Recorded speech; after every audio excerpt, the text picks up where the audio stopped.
In Ontario, we have over 200 plant and animal species listed as at risk of disappearing from the wild forever.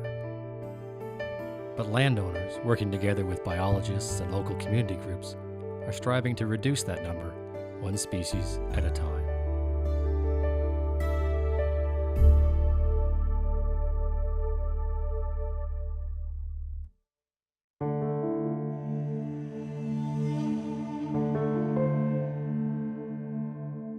Orchids are amazing. Over 25,000 different kinds can be found from the Arctic Circle to the tip of South America. In Ontario, there are over 50 different kinds of orchids, living in bogs, swamps, forests, and meadows. 6 are listed under the Ontario Species at Risk Act as either endangered or threatened. Habitat loss and alteration, as well as illegal collection, are the main threats to their survival.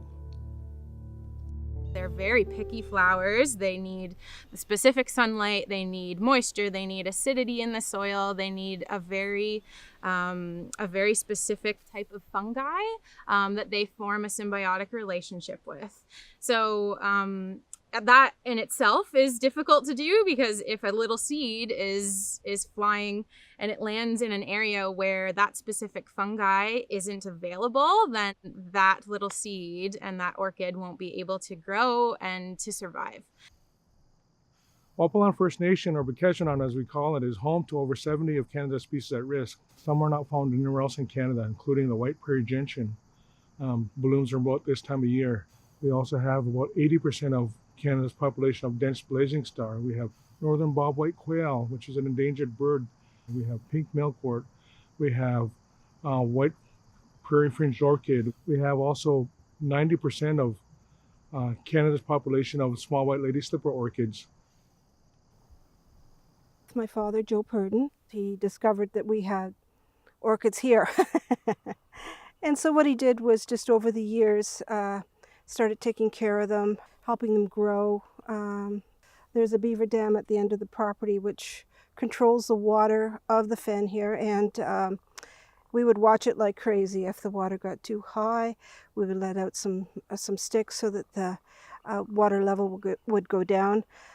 Always scared that they would get flooded, so that was our main focus, was controlling the water level of the fen, just so that they would grow. Yeah. When people see orchids, you know, they're one of people's favorite flowers. They get so excited to see them, but even coming within a meter of that flower can actually trample the soil close to the roots of this orchid, and it can actually be pretty detrimental to them. You know, hobbyists and gardeners who see these flowers and think, oh, I can transplant them at home and I'll grow them in my garden, and even if they're trying to do good, usually the picking of a flower or the transplanting of that orchid more often than not will kill that plant.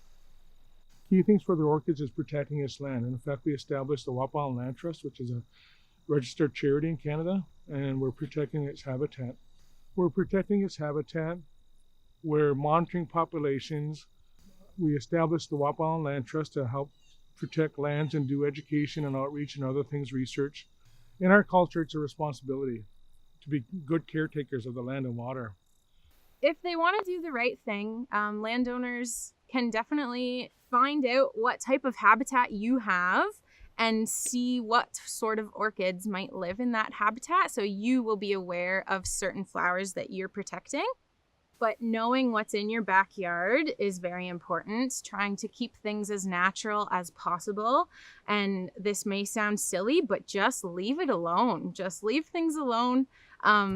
It's hard, but you know, any type of change in size or change of integrity of that natural area can actually hurt the chances of orchids who are already growing there to thrive.